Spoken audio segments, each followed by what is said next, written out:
Dinilai tidak humanis dan mempersulit warga dalam mengurus berkas administrasi, warga Kelurahan Madiopuro, Kecamatan Kedung Kandang, Kota Malang mengadu ke Komisi A DPRD Kota Malang.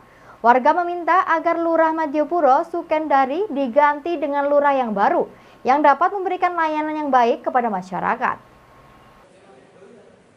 Puluhan warga yang tergabung dalam Forum Suara Masyarakat Madiopuro atau FSMM mendatangi Komisi A DPRD Kota Malang untuk mengadukan lurah mereka yang dinilai kurang humanis dalam memberikan pelayanan, sekaligus mempersulit warga dalam mengurus berkas administrasi.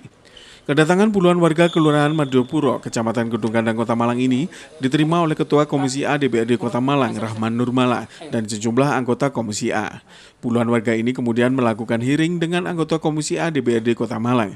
Dalam hearing tersebut, warga mengadukan sikap Lurah Madiopuro Sukendari yang dinilai tidak humanis dan mempersulit warga yang ingin mendapatkan pelayanan administrasi dari kelurahan.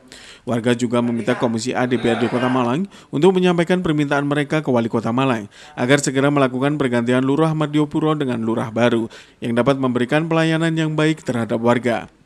Usai hearing dengan anggota Komisi A DPRD Kota Malang, Fadlol Ramadan, salah satu warga Kelurahan Madiopuro yang kecewa dengan sikap Lurah Madiopuro mengatakan, warga Madiopuro sangat kecewa dengan sikap Lurah Sukendari. Untuk itu, ia berharap agar segera ada pergantian lurah baru dan Lurah Madiopuro yang sekarang dimutasi ke tempat yang lebih baik. Kami masyarakat Madiopuro memang meminta pejabat Lurah Madiopuro untuk dievaluasi dan kami diberikan pengganti yang lebih baik yang bisa mengayomi masyarakat Madiopuro semua. Ini tadi masyarakat sudah mengeluh kesahkan semua kepada Komisi A tentang sikap perilakunya, tentang pelayanan publiknya yang sangat lama, itu sudah diungkapkan semua, sudah disampaikan semua ke Komisi A, dan kemarin tanggal 7 juga sudah disampaikan semua di Inspektorat. Sedangkan Ketua Komisi A DPRD Kota Malang, Rahman Nurmala, mengatakan bahwa dari hasil hearing aspirasi warga Madiopuro telah diterima. Untuk itu pihaknya akan menyampaikan ke pimpinan DPRD Kota Malang untuk dikomunikasikan dengan Wali Kota Malang dan segera mencarikan solusi terkait polemik yang terjadi di Kelurahan Madiopuro. Sementara upaya warga Madiopuro untuk meminta pergantian lurah terus dilakukan, di mana sebelumnya warga sudah mengadukan ke bagian Inspektorat Pemkot Malang dan polemik ini tengah ditangani oleh tim dari Pemkot Malang. Dan secara keseluruhan, kalau ini tadi kita simpulkan begitu, keluhannya masyarakat ini, sebenarnya ini menyangkut lebih banyak ke persoalan tugas pokok fungsi lurah. Jadi kita tidak berbicara hanya ASN. Kalau ASN, disiplin itu diatur dengan PP 94/2021, sanksinya jelas. Kemudian kalau ini sebenarnya memaksimalkan tugas-tugas lurah. Jadi tugas-tugas pemerintah tingkat kelurahan, kemudian melayani masyarakat, memberdayakan masyarakat, menjaga ketentraman ketertiban umum, kemudian memelihara sarana prasarana. Nah, keluhan-keluhan yang disampaikan tadi itu semua tidak mencerminkan asas-asas 5 tugas pokok fungsi dari versi masyarakat yang ketemu kami. Simon Alfredo melaporkan. Bantuan langsung tunai atau BLT minyak goreng dan sembako dari pemerintah untuk warga kurang mampu di Kota Malang akhirnya dicairkan. Antrian warga yang mencairkan BLT tersebut pun terlihat di kantor pos besar Kota Malang. BLT minyak goreng dan sembako untuk warga kurang mampu ini, masing-masing kepala keluarga mendapatkan uang tunai sebanyak Rp500.000. Pencairan bantuan langsung tunai atau BLT minyak dan sembako bagi warga kurang mampu berlangsung di kantor pos besar Kota Malang. Ribuan warga dari sejumlah kelurahan di Kota Malang terlihat antri untuk mendapatkan bantuan uang tunai. Pembagian BLT dimulai dari Kelurahan Sukun. Warga yang mendapatkan BLT minyak goreng dan sembako ini cukup membawa fotokopi KTP dan KK. Mereka langsung dilayani oleh petugas dari kantor pos dan mendapatkan uang tunai sebanyak Rp500.000. Lurah Sukun Andin Yunistianto mengatakan total warga Kelurahan Sukun yang mendapatkan BLT minyak goreng dan sembako sebanyak 500 KK. Mereka adalah keluarga yang kurang mampu yang datanya sudah masuk di Kementerian Sosial. Pencairan BLT untuk warga Sukun sendiri berlangsung sehari mulai pagi hingga siang hari. Lili Rahayuningsih, salah satu warga yang menerima BLT mengaku sangat terbantu dengan bantuan tersebut. Ia mendapatkan uang tunai Rp500.000, di mana rinciannya Rp300.000 merupakan BLT minyak goreng dan Rp200.000 merupakan BLT sembako. Rencananya uang tersebut akan digunakan untuk memenuhi kebutuhan keluarga yang di tengah mahalnya harga minyak goreng dan kebutuhan pokok. Sementara dari data Dinas Sosial Kota Malang, total warga kurang mampu yang menerima BLT minyak dan sembako sebanyak 20.876 kepala keluarga. Untuk hari ini Kelurahan Sukun mendapatkan 500 penerima manfaat pada bantuan dari pemerintah berupa bantuan minyak goreng yang dirupakan dalam bentuk uang sejumlah 500.000 yang kebetulan di Kelurahan Sukun didistribusikan di kantor pos untuk 500 warga. Untuk yang bantuan minyak goreng ini kita satu hari ini selesai. Kita mulai jam 8, nanti insya Allah jam 12 sudah selesai. Simon Alfredo melaporkan. PT Kereta Api Indonesia atau PT KAI memberikan diskon tiket sebesar 60% bagi penumpang kereta api selama masa angkutan Lebaran tahun 2022. Pemberian diskon tiket ini untuk pemberangkatan 20 April hingga 13 Mei mendatang. Pemberian diskon pembelian tiket bagi calon penumpang yang menggunakan jasa transportasi kereta api dilaksanakan bertanggal 19 hingga 21 April. Pemberian diskon tiket ini untuk semua perjalanan selama masa angkutan Lebaran, yakni mulai tanggal 20 April hingga 13 Mei mendatang. Di mana PT KAI memberikan diskon tiket sebesar 60% bagi 6.000 tiket kereta api dengan berbagai tujuan perjalanan. Di Kota Malang sendiri, pemberian diskon tiket kereta api ini berlaku 2 perjalanan kereta api, yakni kereta api Gajayana tujuan Malang Gambir dan kereta api Brawijaya tujuan Malang Gambir. Pemberian diskon tiket ini untuk pemberangkatan tanggal 20 April hingga 13 Mei mendatang. Manajer Humas PT KAI Daob 8 Surabaya Lukman Arif mengatakan diskon ini dihadirkan untuk mengajak masyarakat agar melakukan perjalanan dengan menggunakan jasa transportasi kereta api. Untuk itu masyarakat diharapkan segera mendapatkan tiket dengan potongan harga khusus. PT KAI Daob 8 menetapkan masa angkutan Lebaran selama 22 hari, dimulai pada tanggal 22 April sampai dengan tanggal 13 Mei 2022 atau H+10 sampai dengan H+10. Selama masa tersebut, PT KAI Daob 8 menyiapkan sebanyak lebih dari 500.000 tiket tempat duduk KA jarak jauh dengan berbagai kota tujuan. Sampai dengan saat ini, tiket yang terjual pada masa angkutan Lebaran itu khususnya keberangkatan di stasiun Malang sebanyak 32% dari jumlah tiket yang kami sediakan, atau sudah terpesan sebanyak 27.442 tiket dari total tiket yang kami sediakan keberangkatan di stasiun Malang sebanyak 85.844 tiket selama masa angkutan Lebaran nanti. Simon Alfredo melaporkan. Terima kasih Anda masih bersama kami dalam Info 7 Malang Raya. Sebanyak 135 warga Kelurahan Songgokerto dan 95 warga Desa Ororo-Ombo Batu mendapatkan bantuan tunai dari Badan Amil Zakat Nasional atau Basnas Kota Batu tahun 2022. Pada tahun 2022 ini, Basnas Kota Batu akan memberikan bantuan tunai kepada 2.048 fakir miskin sekota Batu Selasa 19 April 2022 bertempat di kantor Kelurahan Songgokerto dan Desa Ororo-Ombo. Kegiatan penyaluran bantuan tunai oleh Badan Amil Zakat Nasional atau Basnas Kota Batu berlangsung di 2 lokasi, yaitu di Kelurahan Songgokerto dan Desa Ororo-Ombo, Kecamatan Batu. Untuk Kelurahan Songgokerto, sebanyak 135 mustahik atau penerima bantuan zakat infak sedekah dan 95 warga Desa Ororo-Ombo. Kegiatan pentasyarufan di Kelurahan Songgokerto dihadiri langsung oleh Wakil Wali Kota Batu Insinyur Haji Punjul Santoso, Ketua Basnas Kota Batu Haji Ahmad Budiono beserta pengurus, Kabak Kesra Henry Setiono dan Lurah Songgokerto. Pentasyarufan zakat infak sedekah atau ZIS oleh Basnas ini dilaksanakan untuk membantu meringankan beban fakir miskin sekaligus membantu pemerintah dalam program pengentasan kemiskinan. Dalam sambutannya, Ketua Basnas Kota Batu Haji Ahmad Budiono mengucapkan terima kasih kepada pemerintah Kota Batu, ASN, TNI, Polri, dan masyarakat umum yang telah menyalurkan zakat infak dan sedekahnya melalui Basnas Kota Batu, dan semoga bantuan ini bisa dimanfaatkan dengan sebaik-baiknya. data kami yang masuk jumlah mustahik yang akan kami bagikan untuk tahun ini sebanyak 2.048 orang. Itu masing-masing akan mendapatkan 250. Nah, itu memang agak turun dari tahun-tahun sebelumnya dulu. Dulu pernah 2.500, 2.250, sekarang tinggal 2.048. Itu ya alhamdulillah, mungkin sebagian sudah banyak yang pindah atau meninggal dunia, tapi sebagian lagi juga ada yang sudah menjadi orang yang mampu.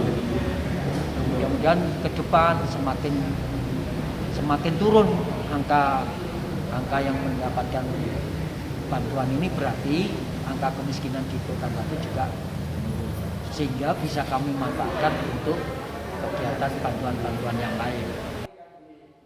Sementara itu dalam sambutannya, Wakil Wali Kota Batu Insinyur Haji Punjul Santoso berterima kasih kepada Basnas yang telah menyalurkan zakat, infak, dan sedekahnya kepada 2048 warga sekota Batu dan berharap koordinasi dan sinkronisasi bisa lebih baik lagi sehingga program pengentasan kemiskinan dan program sosial lainnya tidak hanya oleh pemerintah Kota Batu, tetapi juga oleh Basnas seperti bedah rumah dan lainnya. Hari ini ada 1014 bagus dari seluruh desa kelurahan yang ada di 24 desa kelurahan yang diberikan ini untuk tahap 1 dari 2000 sekian tadi. Ini adalah mengambil dari 2,5% dari staf saya yang ada di pemerintah Kota Batu. Mudah-mudahan nanti ke depan itu ada yang belum stop. Tidak saya sebutkan dari instansi mana, tapi dari UPD itu yang semestinya ini secara aturan agama memang wajib diberikan 2,5%. Tapi tidak tahu apakah ini karena dari masyarakat kan ada dari Badan Amil Zakat selain Basnas. Padahal Basnas ini adalah satu-satunya yang sah yang dibentuk oleh pemerintah yang mengkoordinir dari seluruh badan amil zakat yang ada itu. Sementara itu, kegiatan pentasyarufan di Desa Roro-Ombo dihadiri Ketua Basnas Kota Batu Haji Ahmad Budiono, Kepala Desa Roro-Ombo Wiweko, dan 95 mustahik sedesa Roro-Ombo, dan para mustahik ini akan menerima bantuan tunai sebesar Rp250.000. Iwan Hikmawan melaporkan. Sebagai bentuk perhatian pemerintah kepada warga masyarakat Kota Batu pada bulan Ramadan 1443 Hijriah, pemerintah Kota Batu melaksanakan kegiatan silaturahmi Ramadan hari ke-16 di Masjid Ta'awanu Halal Birri wa Taqwa, Sidomulyo, Kecamatan Batu. Pada kegiatan ini, pemerintah Kota Batu menyerahkan santunan dan bantuan secara simbolis kepada anak yatim, warga duafa, takmir masjid, dan marbot masjid musola. Memasuki hari ke-16 Ramadan, kegiatan silaturahmi Ramadan 1443 Hijriah ini kembali dilaksanakan di wilayah Kecamatan Batu.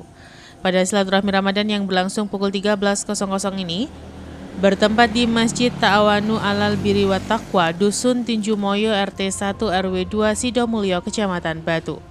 Kegiatan ini dihadiri langsung oleh Wali Kota Batu Haji Dewanti Rumpoko beserta Wakil Wali Kota Batu Haji Punjul Santoso, Kabakesra Henry Suseno, Camat Batu Yopi Supriyadi, Muspika, pemerintah desa, tokoh masyarakat, takmir masjid, masyarakat sekitar masjid, anak yatim, dan warga duafa. Acara dilanjutkan dengan sambutan selamat datang yang disampaikan oleh Kepala Desa Sidomulyo Dr. Andes Suharto MM dan dilanjutkan dengan sambutan Wali Kota Batu Haji Dewanti Rumpoko. Wali Kota Batu sangat gembira bisa menyapa dan bertatap muka kembali dengan warga Desa Sidomulyo. Wali Kota berharap desa mandiri dan penghasil tanaman hias ini tetap menjaga produktivitas tanaman hias yang sudah terkenal ke pelosok negeri. Dan alhamdulillah makanya untuk desa mandiri Sidomulyo ini sudah masuk dalam ranking 3 besar, guys. 3 besar nasional. Yang pertama Roro-Ombo, kedua saya lupa Banyuwangi mungkin. Yang ketiga ini Sidomulyo. Alhamdulillah. Nah ini Saya mohon Pak Kades bersama seluruh warga ini dipertahankan dan kalau bisa ditingkatkan. Nah, ini salah satunya peningkatan adalah untuk membuat akses jalan. Matur nuwun nggih Pak Kades. Tanaman hias yang ada di Surabaya itu semua dari sini. Tanaman hias yang di Kalimantan, yang di Bali juga dari sini. Nah, untuk itu Pak Ibu, ada setanah secuil apapun yang sedikit-sedikit dimanfaatkan. Kegiatan silaturahmi Ramadan ini diakhiri dengan penyampaian tausiah Ramadan dan doa penutup yang disampaikan oleh Kiai Haji Hashim Sirojudin. Dalam tausiahnya menjelaskan 3 hal yang dicintai oleh Allah, yaitu orang yang sholat berjamaah, selalu berbuat baik kepada orang tua, dan ikut serta dalam berbuat kebaikan di jalan Allah. Yonik Mawan melaporkan. Terima kasih Anda masih bersama kami dalam Info 7 Malang Raya. Menyapa dan memastikan warga masyarakat Kota Batu dalam kondisi baik, aman dan kondusif pada bulan Ramadan, pemerintah Kota Batu menggelar kegiatan silaturahmi Ramadan 1443 Hijriah. Dalam kegiatan tersebut juga diserahkan santunan dan bantuan bagi anak yatim, warga duafa, takmir masjid, marbot masjid dan musola. Senin 18 April 2022, bertempat di Masjid Misbahus Sudur, Kelurahan Sisir, Kota Batu.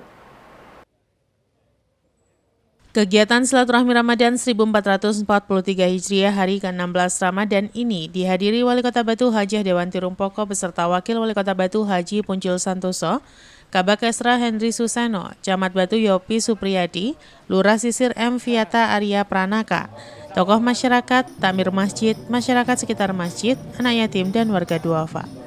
Silaturahmi Ramadan hari ke-16 Ramadan ini berlangsung di Masjid Mibahus Sudur, Jalan Imam Bonjol, Gang 1, Kelurahan Sisir, Kecamatan Batu.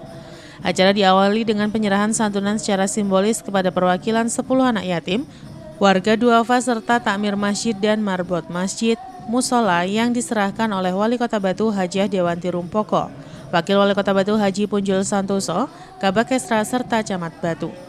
Acara dilanjutkan dengan ucapan selamat datang oleh Lurah Sisir M. Viata Arya Pranaka dan dilanjutkan sambutan Wakil Wali Kota Batu Haji Puncil Santoso. Dalam sambutannya, Wakil Wali Kota Batu menyapa dan menjelaskan tujuan kegiatan silaturahmi Ramadan untuk mengetahui kondisi warga Kota Batu pada bulan Ramadan, sekaligus memberikan santunan untuk dapat membantu meringankan beban masyarakat dan mengajak semua warga untuk menjaga kondisi Kota Batu agar tetap aman dan kondusif, khususnya selama bulan suci Ramadan. Kegiatan silaturahmi Ramadan ini diakhiri dengan penyampaian tausiah Ramadan yang disampaikan oleh Kiai Haji Dr. Andes Ali Murtado. Dalam tausiahnya menjelaskan bahwa surga merindukan 4 golongan umat muslim, yaitu orang yang suka membaca Al-Quran, orang yang menjaga lisan, orang yang dermawan, dan orang yang berpuasa di bulan suci Ramadan. Acara diakhiri dengan pembacaan doa penutup. Alhamdulillah hari ini hari ke-8 pemerintah Kota Batu melakukan silaturahim ke masjid-masjid di seluruh Kota Batu karena kita tidak diperkenankan untuk safari Ramadan. Dan ini hari ke-8 yaitu di Masjid Sampai Imam Bonjol Gang 2. Kami pemerintah atas nama pemerintah berharap agar supaya masyarakat senantiasa, karena kita masih di bulan Ramadan dan kebetulan masih pandemi COVID, yaitu untuk senantiasa tetap menjaga prokes, yaitu memakai masker, cuci tangan dan segalanya. Tapi yang lebih penting yaitu untuk masyarakat terutama lansia yang belum melakukan vaksinasi yang pertama maupun kedua, apalagi booster, ini wajib hukumnya untuk bisa. Karena apa? Karena booster ini sangat penting. Di samping kita ikut mau mudik, mau panjang sana ke sana keluarga, tetapi ini adalah benteng terakhir untuk bagaimana kita untuk bisa sehat. Yonik Mawan melaporkan.